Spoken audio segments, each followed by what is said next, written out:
I'm Chip Townsend, and this is the Team Chip Podcast.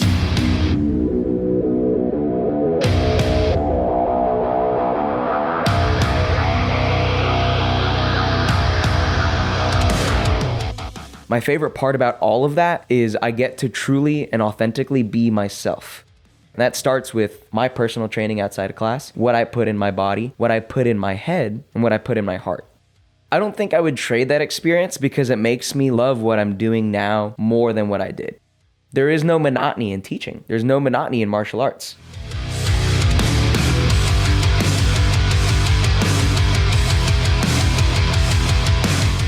All right, guys, welcome back to the Team Chip Podcast. As the per norm, I am excited to be here again today. I have Mr. Jameson Morrell with me today. How's it going, Jameson? It's going absolutely fantastic. How are you, sir? That's a good answer. Absolutely fantastic. Yes, sir. I like that. I get tired of the generic good. Good. What does that mean, man? It's boring. So absolutely fantastic lets me know that you're having a good day. Absolutely. And yes, sir. Choosing your attitude. Yes. That's what I'm talking about. All right, guys. So, we were thinking about this and we decided to have a chat with Mr. Jameson because Jameson started training with us when you were... I was 8 or 9. 8 or 9. That's right. I can never remember either. Neither can I. It's a long time ago. And he's now 21. Yes, sir. 21 years old.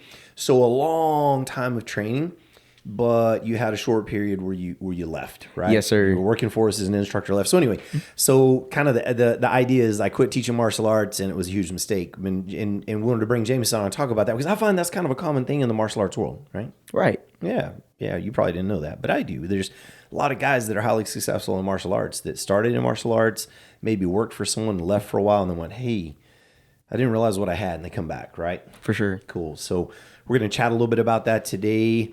And so Jameson is what we call a blue top instructor, a full instructor, certified instructor with Team Chip. He's a Satori Alliance certified instructor as well, which is kind of a gold standard with Hanji Kovar's group, and is officially signed off now to test for his 3rd degree black belt this year. Are you excited about that? Oh, I don't think excited can even describe the word that I feel for testing. I'm nice. Beyond excited for it. Nice. And by the way, Jameson has a twin sister, Miss Maya Morrell, who they grew up on the mat together, trained together, have pretty much tested together, instructed together for years. It was really great. She's off in college doing great things now. He's graduated from college and decided to come back and teach martial arts and pursue a career in this field. So we're going to chat about that. What caused you to leave in the first place? Tell us a little bit about that. So my initial cause for leaving was actually just because I felt like there was too much grief in what I was doing. Right. I left a few months after my dad had passed, and every time I'd come to the building, it was almost a reminder of what I didn't have at that moment because I was young. I was 17. Right. I came with my dad, my mom, my sister every single day. So that was one of the big reasons why I was like, maybe I just need to take a step back. Good. So are you okay if we give a little perspective and talk about your dad and your mom just a little bit here? Yes, sir. Okay, cool. So when you guys were young, y'all, along with your parents, decided to do martial arts, but then after y'all were on the mat for a while, both parents got on the mat as well, right? Yes. And then moving forward, your father was diagnosed with a glioblastoma, a very aggressive brain cancer, and passed. So that kind of gives a little perspective and background. So if you'd continue, I think sometimes it helps for maybe the listeners to kind of go, grief. What does that mean? Like you were hating class or so now? For sure. Good. Absolutely. But no, that was a big cause of it.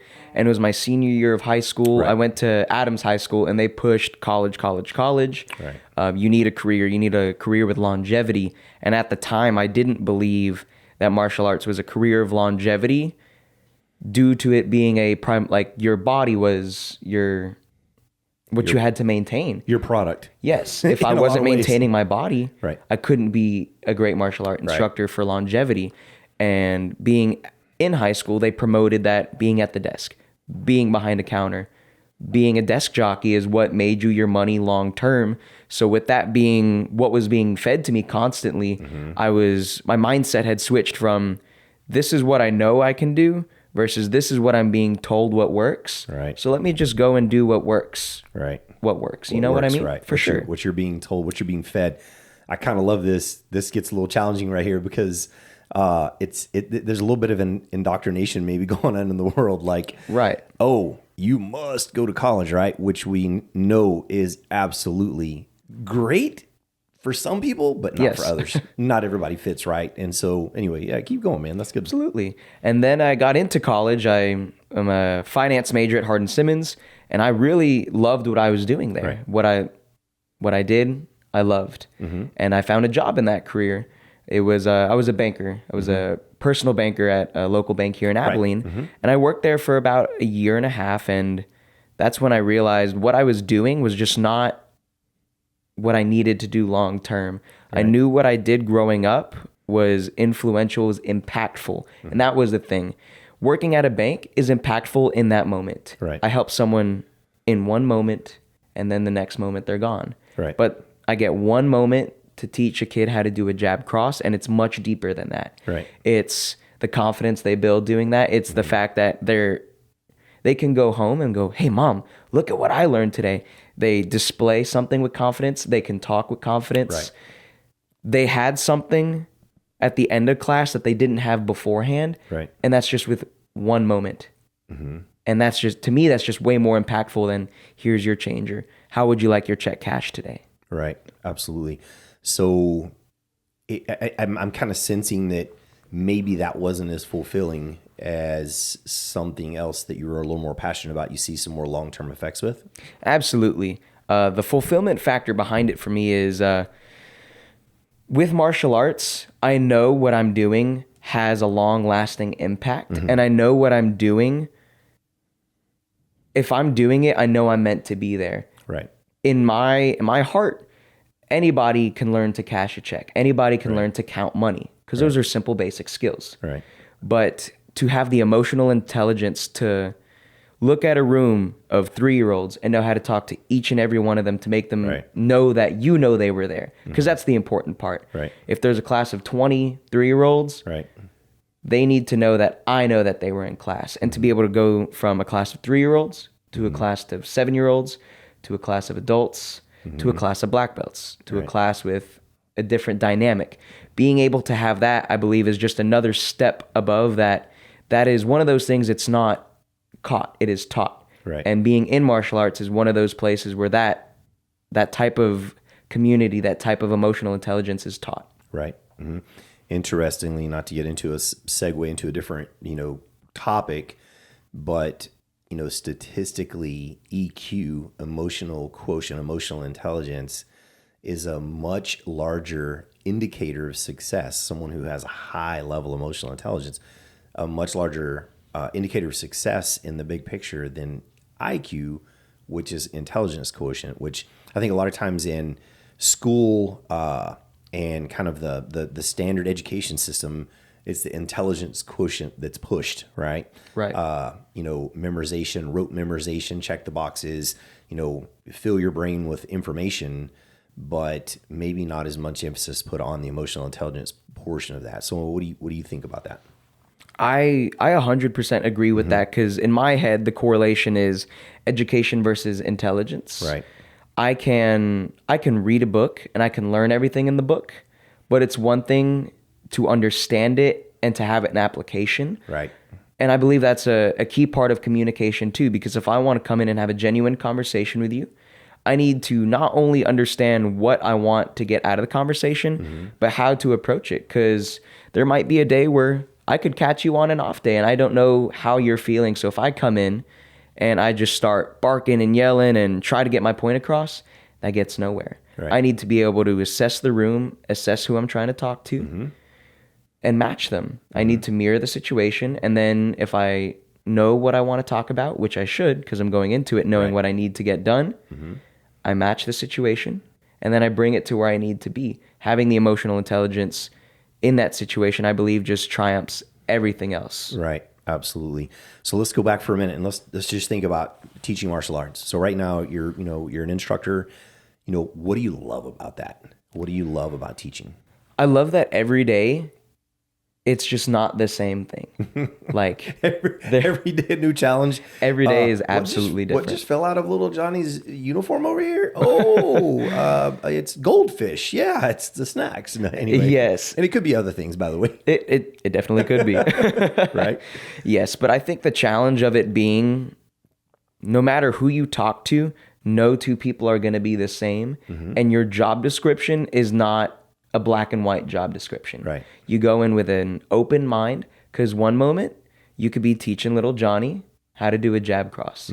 The other moment you're sweeping up what fell out of his uniform. Right. And then the moment after that, you're talking to his parents. Right. You're learning how to communicate effectively with a range of different ages, because I'm not going to talk to Johnny's mom the same way I'm going to talk to Johnny. Right. And I'm not going to present myself in the same way to Johnny that I would to an adult class. Right. Because I'm not going to, there's a different way of going about different things in the martial arts world. And my favorite part about all of that is I get to truly and authentically be myself. Right.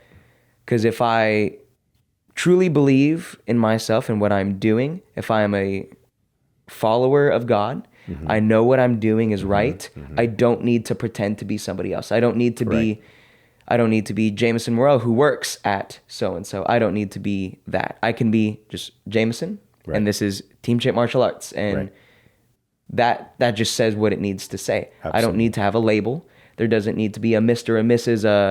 There doesn't need to be a master or a... Right. There doesn't need to be any of that tied to it. I walk into work. I know what I need to do. I know who I am and how I can impact. And to me, that's just the beautiful part. Nice. So how does that differ in your mind from kind of the, for lack of better words, kind of the corporate job that you had as a banker? How are you not able to be yourself there? You know what I mean? Absolutely. You're saying as an instructor, you love being able to be yourself and be authentic. How did you feel? I don't know. Again, for lack of better words, your hands were kind of tied there. So how does that differ for you? Yeah. So when I worked at the bank, it felt very corporate is the way I would describe it, but we had so many rules to follow, and rules are definitely not a bad thing. Right. But we had no way where we can authentically connect with our customers. We were given a script to say, and that was it. We had our script, we had what we needed to do, and that was it. There was no... It was really difficult to build rapport in a situation like that. Right. But being in martial arts, especially being brought up as a kid and doing it as an adult now, that was the life I lived. So I can authentically be myself because I know what I've done is what I'm doing now. There was no change that occurred. There's no, I need to be someone else. I was brought up in this culture. This culture is what I know. This culture is what I know works. So if I just act the way I know I should act, being brought up in the culture I was brought up in, there's no one else I'd rather be than just authentically myself. And that just makes work so much easier, because when I come into work, I don't have to put on a face. Right. I don't have to go, oh, I'm at work, here's who I need to pretend to be from this time to this time. It's I'm the same person I was at home. I'm the same person at work. I'm just wearing my fancy karate pajamas and my belt. Very cool.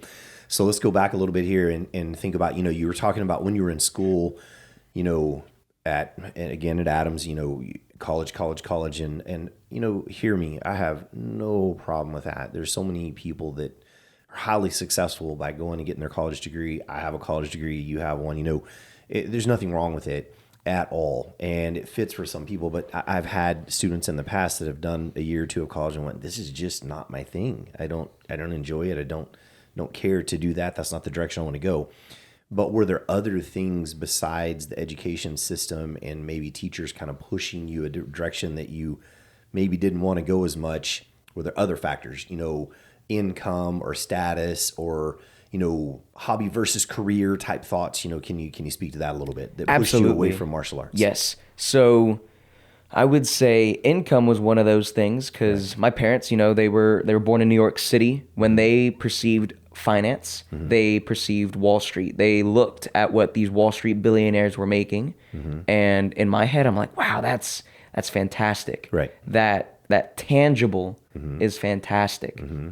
And then when I started digging into it more and more and more, yes, they had the super yacht. Yes, they had the billions of dollars. Yes, they had everything. Right. at surface level is what they had it at. Right. The tangible is great. Having that tangible asset which you can hold is amazing. But that intangible asset that you just can't hold, but that is in here and in here, to me is what's important. Yes, I could go to Manhattan, work in the financial district, and make that money, but I wouldn't be able to come home on time to a wife. I wouldn't be able to have a good home life. My work would be my life. And to me, that's just not built for longevity. That's not built for a relationship with people. That's built for a life, I believe, out of greed. Right. So to me, that just didn't seem like what I needed to do. But at the time, that's all I perceived it as, was the tangible asset. And once I realized how important the intangible was, that's when my mind kind of shifted for Absolutely. it. And I believe the outside perception of tangible versus intangible is really not talked about as much as it should be, because the intangible asset, I believe, is at first your relationship you have with Jesus Christ. Right. Because that's an intangible. I can't touch my relationship with Christ, you Right. know? But I can feel it. Right. And if I truly live it, you know it's there. And that's an intangible asset. And that, to me, if I genuinely have a good relationship with Jesus Christ, I can focus on myself. Yes. And if I could focus on myself, I could focus on my wife. Yes. If I could focus on my wife, I could focus on everything else. And if my focus is, let me go to work, how much money can I make today? What can I close on today? Right. All of that just disappears. Right. There's nothing of worth for me to have in that type of situation. And you'd brought up hobby versus work. That's another part of it too. So growing up, I've always asked people who like own mechanic shops, like, man, how often do you get to work in your own cars? Or people who do stuff in their own work. Right. They're like, man, I never get to do my own stuff because my work has become this. And they've learned to hate their hobby because they let their hobby become work. Right. And to me, that was like, whoa, I love what I'm doing and I don't want to hate what I'm doing. Right. But I believe it's about the mindset you go into it with. After taking the time to sit back and realize what it is that I want to do, hobby and work aren't two separate things. Right. If you truly love what you do, you're not going to work a day in your life. Right. But you have to have the correct mindset going into it. You have to understand that going into work is not going to be easy every day. There's going to be challenges every day. And the challenge one day may be, man, I just need to get through this class of white belts. And then the next day, that challenge might be, wow, my computer's not starting up. I don't know how to check people into class today. Right. So just going in with an open mind, knowing that the challenges are always going to be there, but you have to work around it. So you can't let hobby and work, they can work together. They can coincide. Right. But you have to have an open mind and you have to have the grit muscle. You can't work your quit muscle. You got to work that grit muscle. Grit muscle, not your the grit quit muscle. muscle. I love your it. grit muscle's got to be working Right. overtime because you're always going to be presented with challenges. Well, now that you're back teaching, and martial arts, for lack of better words, when you were younger was, I guess you could say, kind of a hobby, it's now becoming a career. Are you finding a way to balance that? Are you able to focus on you and your training and grow some, but yet still pour into other people and teach and keep a balance and not get burned out? Absolutely, yes. Because when I first became an instructor, I was 14 years old. Right. And at 14 years old, as a young man, you're indestructible. No matter what you put into your body at 14, you could eat 14 cheeseburgers and then do one front kick and sweat it off. But now that I'm older, I realize that if I want to do this long term, I need to care about my body and the longevity of my body. So at 21, finding the balance between work and being able to take care of myself, I believe, is way easier than it was at 14. Right. Because now I have the understanding that I am not indestructible. I need to take care of myself. My joints aren't going to live forever. My back isn't going to live forever. My ability to lift heavy things isn't going to live forever. Right. But it's going to live for as long as I know how to maintain it. I know what I put in my body. Because I know what I put in my body is what's going to come out. The product I put in is the product I give out. So garbage in, garbage out. Garbage in, right? garbage out, yes. So if I'm going to go to class and I'm going to tell these kids, eat your greens, do this, do that, and do all these good things, but I'm not doing it myself, who am I to talk to them? There's no place for me to do that unless if I'm doing it first. So I need to make the mental note that if I want these kids to be better at what they're doing, they need to see me doing it first. Right. So I believe as an older instructor, I see it now more than I did then, because I don't want to use the word kid because I wasn't a kid. I was a young adult. Right. I was a young adult, but I didn't have the understanding of that at the time because I was fit. I was young. I was able to bounce off the walls upside down, inside out. But now I'm like, I need to know that what I do in class works. I need to know that at any point in my life, if something were to happen, I'm in the peak mental, emotional, and physical ability to do what I need to do. Right. And that starts with my personal training outside of class, what I put in my body, what I put in my head, and what I put in my heart. So give us a quick, fun story that you've come across with the kids from an instructing perspective. What's something good, like a buffalo? You know, we have our highs, lows, and our buffaloes. Give us a quick buffalo, something that, I don't know. I think these are fun because, you know, we're in a unique situation to do something that we're passionate about, that we love. Every day, like you said, is a new challenge. Like, oh gosh, little Susie just did X. Wow. You know, give us a fun one. So what you got? Ooh, there's so many that I could think of. Let's see. I would say the most recent one, and I think it's a testament to your time as an instructor and how long you've been an instructor. So I was talking to the little dragons, you know, that's a 3 to 6 year old group. And no matter if you can ask them a yes or no answer and they will come up with an answer that makes you go, all right, anyway, let's line class up. Right. So the other day we were talking about belts and one of the little dragons was like, man, I have a big black stripe going down my belt. I'm almost a black belt. I'm catching up to you. And I'm like, I think you have a few more years, but I love that you're excited. And he's like, you know what? What if you wear my belt today? Because it's almost a black belt. And then I wear yours today. And I was like, you know what? Here's the thing. If you work really hard in one set, I'll let you wear my belt today. Right. And he's like, I'm so excited. I can't wait to wear your belt. And then I, you know, let him wear my belt for a set after a few sets in class. And then at the end of class came around and he's like, you know, your belt is really sweaty and really long. I don't think I like it. And I'm like, you know what? That is A-okay. Do you know why? Because in a few years, you're going to have a belt with your own name on it. Right. And it's going to have all of your hard work in it. It's sweaty because I put my hard work into it. And he went, that's kind of gross. I don't like that. And then he handed it back and he's like, I don't think it needs to be this long either. I was tripping over it. And I'm like, that's the beautiful thing about your own belt. It's going to be your sides. It's going to be everything. And he's like, yeah, but it's going to have more hard work than your belt, I think, Mr. Jameson. And I was like, you know what? I love that. And I gave this kid a high five, but he was just, oh man, it was one of those like, this is so funny. I love this. That's awesome. Those are the times, those little things that sometimes that can kind of reinvigorate you, even if you're having an off day, right? Yes. Where you're like, all right, this is why I'm here.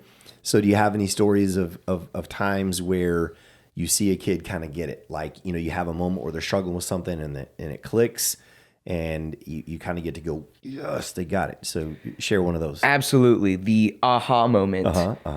This was a couple years ago. This was when I was a white top instructor. And it was one of my first times seeing the aha moment, not from my own side. I was in a private lesson and we were doing Jungun. At the time he was a blue belt and we were doing the first part of Jungun and we were doing just number one and we did the front kick press. We came around to the other side, front kick press. But then we went double knife hand and we did the upwards elbow. And he was like, you know, why am I going to do an upwards elbow? This is silly. Right. No one is that short. I'm like, okay, where do you think this is going to hit somebody? And he's like, well, this is hitting someone right in the face. And I was like, all right, here's the thing. On a good day, I'm like 6'4". It's raining outside, so I'm 5'6" today, all right? I'm not going to upward elbow someone in the face. That's really tall. So where do you think that I'm going to hit someone? Where do you think I'm going to hit Master Chip? And he's like, I don't know. He's really tall. I'm like, exactly. Right here, the solar plexus. You know how we tell you the solar plexus hurts? Right. Where do you think that elbow is going to go? And he's like, to their neck. And I'm like, no, lower. And he's like, the solar plexus? And I'm like, dude, you just answered the question. Nice. And he's like, so it doesn't have to hit in the same place every time? And I'm like, no.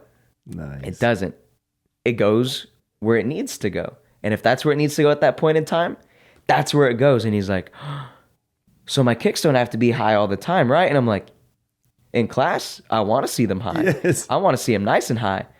But if someone's got that leg out, where do you hit? And he's like, you crack that leg. Yes. Someone's got their arm up. Where do you hit them? In the stomach, in the chest. Exactly. Now you get it. And he's like, oh. Because when I spoke to him after class, he was under the impression it was a textbook answer for everything. Everything, right.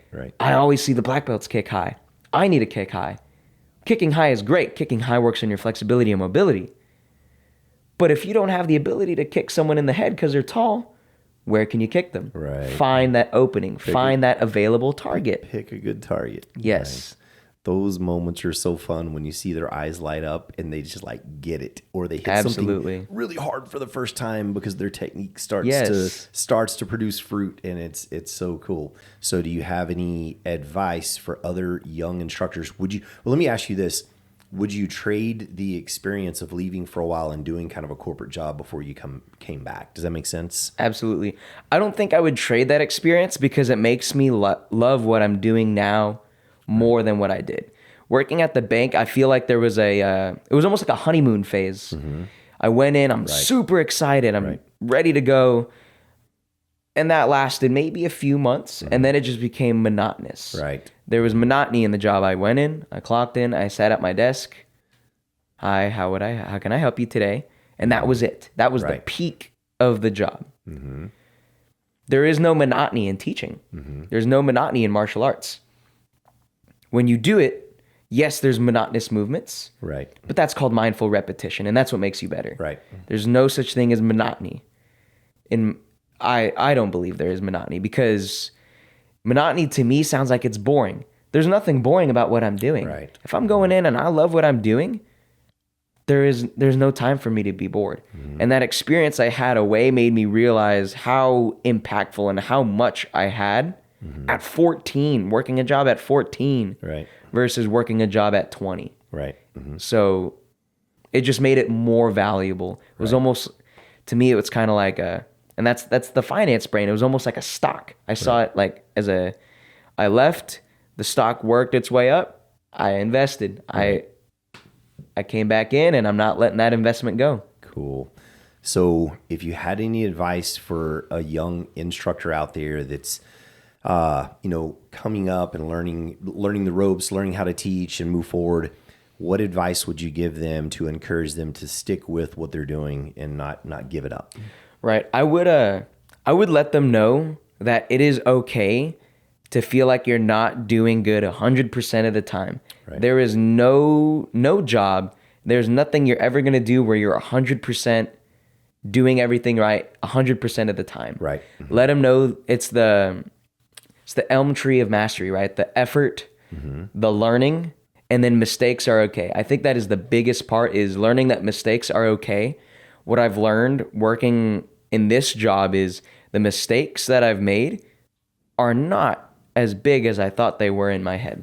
Right. It's almost like when you make a mistake, you mess up, you fess up. You drop something at home, clean it up, you tell Mom, I broke your vase. Right. You're like, man, I'm in class, man, I just didn't get what I needed to get done today. Or maybe something happened with a student. It is okay to go, Chip, this happened in class today. I really don't know how to go about this. Can you help me find this? I think asking for help, seeking guidance, and just understanding that mistakes are okay, because you are a young instructor. Mm-hmm. Even experienced instructors mess up. Right. Absolutely. Everybody's going to mess up. But being able to have that humility and just saying you messed up is the biggest part. And being able to communicate that too. If I mess up, going, hey, Chip, hey, Manny, hey, Zeke, I dropped the ball on this. How can I remedy this moving forward? Right. Mm-hmm. I love that. That's great advice too. Don't hide the mistakes, own them. Mm-hmm. And typically it's easier for a boss or a team leader to go, hey, no problem. I've got you right here. So effort, learning, and mistakes. It's always great to put in effort. Yes. It's always great to learn. Mm-hmm. And it's actually great to make mistakes. It's okay. Yes. When we make mistakes, we learn things. Very cool. So you gave some advice to those young instructors out there too. Ask for help, ask for guidance. If you drop the ball, you mess up, you fess up, own it, and move on, right? For sure. Very cool. Well, you shared some good nuggets. You have any regrets coming back at this juncture? No, sir. No? None at all. Good. That I'll pay you later for that answer. All right. No, I'm just kidding. All right, guys. Hope you guys enjoyed this episode of the Teamship Podcast. It was great having you on, Jameson. We love you, man. Appreciate you being Yes, sir. here. Thank you. Love having you as an instructor and on the team, and look forward to a bright future with you as well. Absolutely. You guys subscribe, like it, shoot us a message, let us know what you would like to hear, and go out there and have a great day.